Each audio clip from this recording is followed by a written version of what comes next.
गजाननं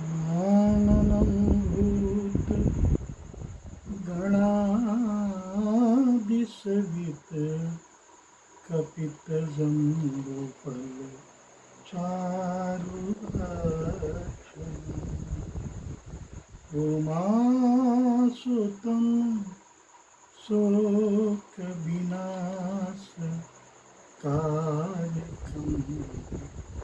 नमामि विघ्नेश्वर पादुकंकजम्।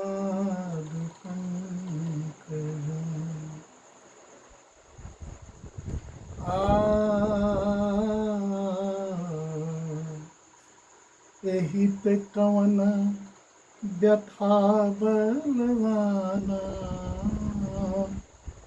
जो दुख पाई तजहु तनुआ प्राणा।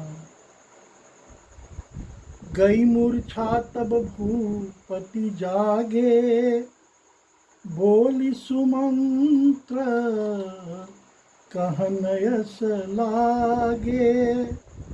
राम चले बन प्राण न जाही, केहि सुख लागी रहत तन माही। राजा दशरथ की मूर्छा दूर हुई। जैसे ही सुमंत्र जी ने कहा कि राजा वन गमन को चले गए,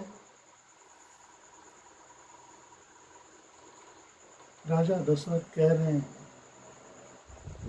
कहीं सुख लागी रहत तन माही। ये हमारा शरीर किस सुख के लिए रह गया है? सुमंत्र जी ने जब ऐसा बुलाकर लगे कहने, तो राजा की जो दशा थी वह शब्दों से भी बयान नहीं की जा सकती। श्री राम के बन जाने गए और मेरे प्राण नहीं जा रहे हैं। मैं कितना अभागा हूं। कैसे ये प्राण है? न जाने ये किस सुख के लिए इस शरीर में प्राण बचा है।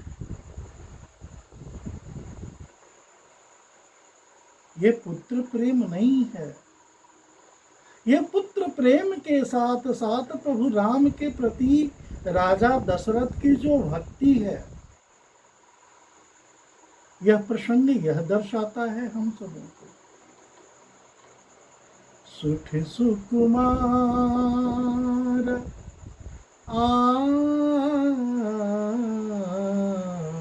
सुठ सुकुमार कुमार दो, जनक सुता सुकुमार। रथ चढ़ाई देखराई बनु, फिर हो गए दिन चार। अत्यंत सुकुमार दोनों कुमारों और सुकुमारी जानकी जी रथ में चढ़कर वन दिखलाकर 4 दिन के बाद लौटाकर सुमंत्र उन्हें चले आए। अगर लेकर नहीं आओगे तो हमारे प्राण नहीं बचेंगे, क्योंकि दोनों सुकुमार हैं और साथ में वैसे ही अत्यंत कोमल किशोरी। अवश्य उन्हें लेकर आना। यदि धैर्यवान दोनों भाई नहीं लौटे, पुत्र वधू को जरूर लेकर आना। जो नहीं फिरई धीर दो भाई, सत्य संग दृढ़ व्रत रघुराई। जब एक पिता कह रहा है कि मेरा पुत्र सत्य के साथ रहने वाला है, दृढ़ व्रतधारी है, वो रघुवंश का है, प्राण जाए पर वचन न जाए। संभव नहीं है कि वो दोनों वापस लौटें, परंतु तो तुम विनय करऊ कर जोरी, फेरिए प्रभु मिथिलेश किशोरी। क्या आज के परिप्रेक्ष्य में घर में आई बहू के प्रति ससुर का इतना ही सम्मान है? बात तो दोनों पक्ष की हो। सीता जैसी बहू भी मिलना बड़ा कठिन है। हम सीख नहीं पाते हैं इन धर्म ग्रंथों से, हम उनके चरित्रों का पालन नहीं कर पाते हैं, अनुसरण नहीं कर पाते। ये हैं किशोरी जी के ससुर जी राजा दशरथ जी। अपने पुत्र के प्रति उन्हें कितना आस्था, कितना निष्ठा, कितना विश्वास है कि वह सत्य के साथ रहने वाला है। संभव नहीं है कि वो वापस लौटे, परंतु पुत्रवधू को वापस आप अवश्य लौट कर आना। जब सिए कानन देख डराई, कहूँ मोरी सिख अवसर पाई। सास ससुर आशा कहूँ संदेशु, पुत्री फिरिए बन बहुत कलेश। माता पिता स्वरूप सास ससुर का संदेश आप उन्हें सुनाना। जब सीता वन को देख कर डर जाए, कांपने लगे, ऐसी मौका पार कर ये मेरी सीख, मेरे संदेश को आप जरूर सुनाना।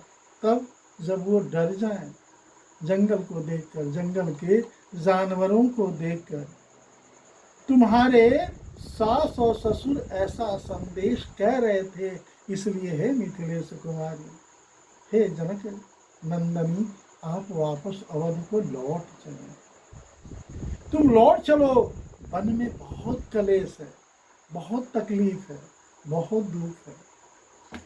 ये बहुत कम लोग जानते हैं, सामान्य नहीं है सीता। अष्ट सिद्धि नव निधि के दाता, अष्टवर दिन जानकी माता। वो जगत जननी है। ये लक्ष्मी नारायण जगत के कल्याण के लिए इनका अवतार हुआ है। ये वापस लौटेंगे, परंतु अपने पुत्र वधू के प्रति कितना प्रेम है, यह रामचरितमानस से सीखना चाहिए। घर के कलेशों का कारण एक यह भी है कि हम अपनी पुत्र वधुओं के आचरणों को देखते हैं। हमें स्वयं अपने आचरण को भी देखना होगा कि अपने पुत्र वधू के प्रति हमारा धर्म क्या है, हमारा कर्तव्य क्या है, हमारे आचार विहार क्या होने चाहिए। यह सदा और सदैव ऐसा अगर रखेंगे तो अवश्य आपका घर अवध हो जाएगा, अवश्य घर में शांति, समृद्धि और सुख की प्राप्ति होगी। कभी पिता के घर पर, कभी ससुराल, जहाँ उसकी इच्छा हो वो रहे। मैं ये नहीं कहता हूँ कि सीता लौट कर आए और अवध में रहें, उनकी इच्छा है वो अपने मायके चली जाएं। इस प्रकार तुम बहुत प्रकार उपाय उन्हें बताना, उन्हें बहुत समझाना कि लौट चलो, यह जंगल आपके लिए नहीं है। आप कोमल हैं, सुकुमार हैं, नारी हैं। सुमंत जी सुन रहे हैं, भाव विह्वल होकर राजा दशरथ ये सारी बातें सुमंत जी को समझा रहे हैं। यदि सीता लौट आई तो मेरे प्राणों का सहारा हो जाएगा, अगर सीता नहीं लौटी तो मेरे प्राण पखेरु उड़ जाएंगे। ऐसा अवश्य आप उन्हें कहना।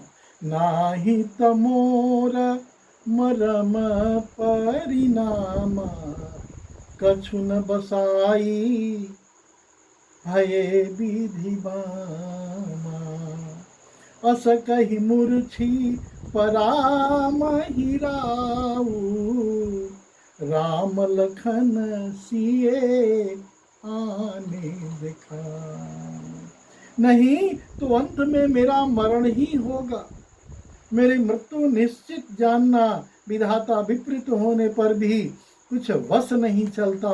राम लक्ष्मण और सीता लाकर दिखाओ, ऐसा कहकर राजा मूर्छित होकर पुनः पृथ्वी पर गिर पड़े। यह अवध की दशा है। राम राम सब कहे, दशरथ यस कहे न कोय।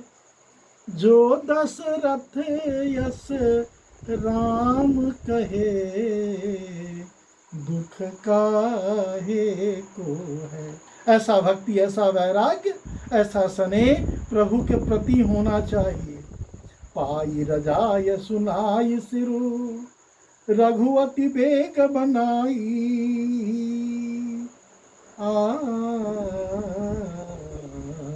पाई रजाय सुनाई सिरु, रथव सुबेग बनाई।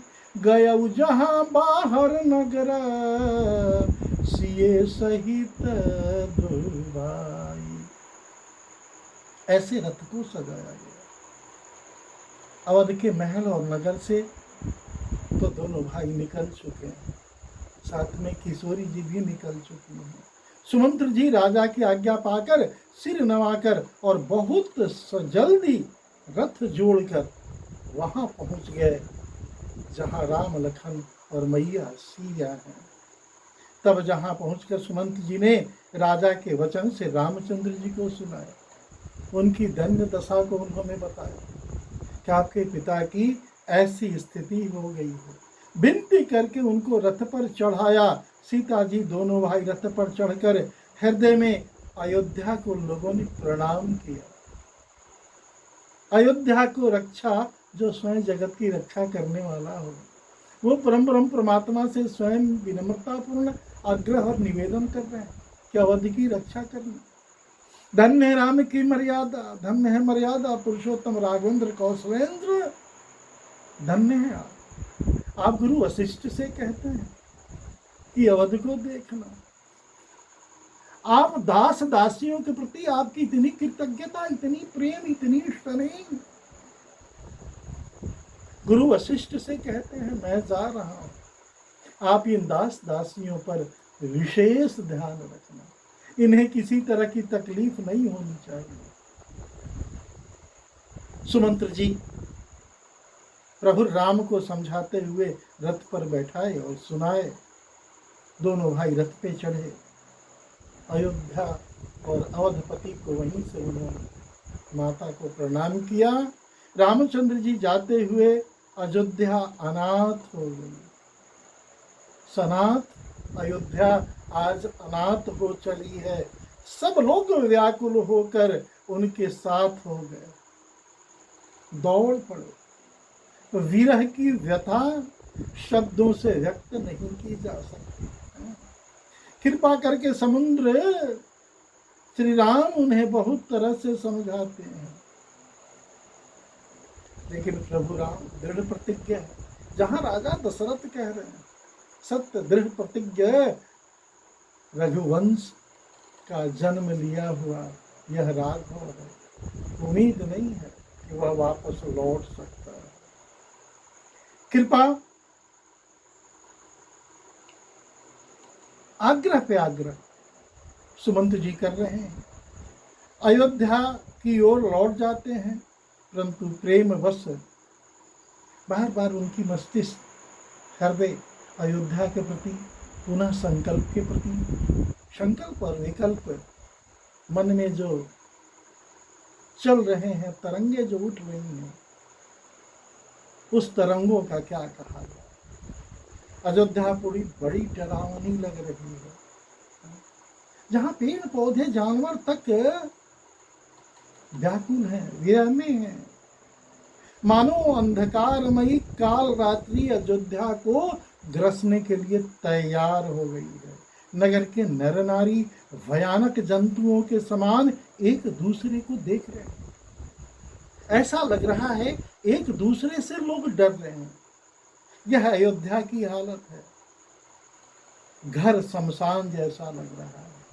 हर कुटुंब, हर व्यक्ति भूत प्रेत जैसा लगता है। पुत्र हितैषी मित्र मानो यमराज के दूत हों, ऐसी स्थितियां उत्पन्न हो गई हैं। बागीचों में वृक्ष और वेलें कुम्हला गई हैं, पुष्प कुम्हला गया है। पेड़ों पे लगे हुए फल लग रहा है कि वो मूर्छित अवस्था में, वो नदी तालाब ऐसे भयानक लगते हैं कि उनकी ओर देखा भी नहीं जाता, डर लगता है देखने में। है गए कोटि न केली मृग, पुर पशु चातक मोर, पीकर थांग शूक सारिका,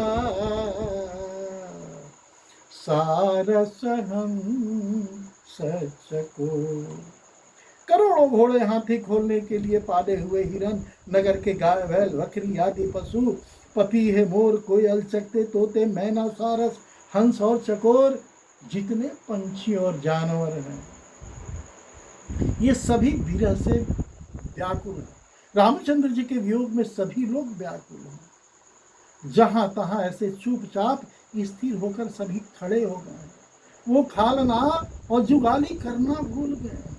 पंछियों ने चुगना छोड़ दिया है, मानो तस्वीरों में बनाए खड़े हों, ऐसे लग रहे थे पंछी और जानवर। नगर मानो फलों से परिपूर्ण बड़ा भारी सघन था, वो लग रहा है उसमें आग लगे हैं, जल रहे हैं।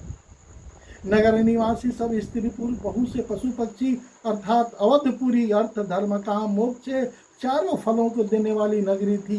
सब स्त्री पुरुष सुख से उस फलों को प्राप्त करते थे। कहने का अर्थ है कि अवधपुरी एक ऐसी पुरी थी और जहां जगत का स्वामी वो क्या कहना है। वहां अर्थ धर्म काम मोक्ष, इसके लिए कहीं कोई तपस्या करने की जरूरत नहीं थी, कोई तप नहीं था। वहां सर्व सुलभ था, जहां जगत के स्वामी और आदि शक्ति विराजमान हो। और वो आज अवध छोड़ कर जा रहे हैं, तो एक साथ अर्थ धर्म काम और मोक्ष उनके साथ जा रहा है। अर्थ से विपरीत हो जाएगा अवध। धर्म धुरंधर राघवेंद्र नहीं रहे, आदि शक्ति नहीं रहे। मोक्ष कौन दे? धन नहीं है, कर्म कैसे होगा?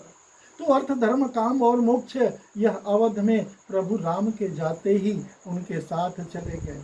विधि कई किरातिन कीन्ही, जेहि दव दुसह दसहु दिस दीनी, सही न सके रघु बर बिरहागी, चले लोग सब व्याकुल भागी। विधाता ने कैकई ने ऐसा कौन सा जादू चला दिया कि आज अर्थ धर्म काम मोक्ष राजेंद्र सरकार के साथ तो चले गए। कैकई भिलनी बनाया जिसने दसों दिशाओं में दूसर दावाग्नि भयानक आग लगी हुई है। श्री रामचंद्र जी के विरह इस अग्नि को लोग सह नहीं सक रहे हैं। इतनी पीड़ा हो रही है, इतनी पीड़ा हो, भक्ति की ये पीड़ा है।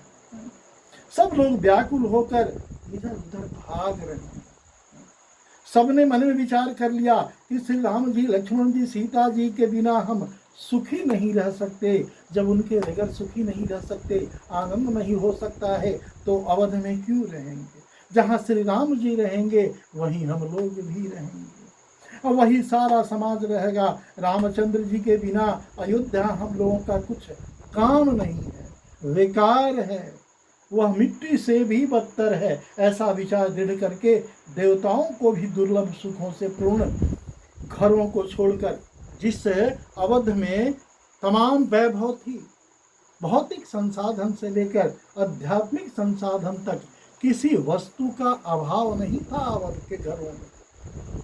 लेकिन अवधवासी को राम के बगैर ये सारे सब झूठे लग रहे हैं, ये सब कुछ बेकार लग रहे हैं, और उन्हें क्या कभी विषय भोग वश कर सकता है। रामचरितमानस का ये संदेश है कि विषय भोगी कभी भगवान का भक्त हो ही नहीं सकता। अवध के लोग विषय भोग का परित्याग कर रहे हैं। भक्ति तब प्राप्त होगी जब भोग से दूर हो जाओगे, तब तुम्हें योग प्राप्त होगा। अन्यथा भोग में रहोगे तो तुम तो रोग में रहोगे। भोगी रोगी होता है, वह कभी योगी नहीं हो सकता है। अवध के लोगों ने वैभव विलास और भौतिक संसाधनों को परित्याग करके उन लोगों ने राम सीता लक्ष्मण को स्वीकार किया। उन्होंने अवध के महलों को, अवध के वैभव को उन लोगों ने स्वीकार नहीं किया। बालक वृद्ध बिहाई गृह लगे लोग सब साथ, तमसा तीर निवास किए प्रथम दिवस रघुनाथ। यात्रा के संदर्भ में वनगमन के काल में भगवान राम प्रथम दिवस तमसा नदी पे विश्राम कर रहे हैं, और इधर अवध के लोग अवध को छोड़कर, अपने वैभव विलास को छोड़कर भगवान राम के साथ चलने को तैयार हो रहे हैं। इस तरह आगे की प्रसंग अगले सत्र में। हरिओम शरणम।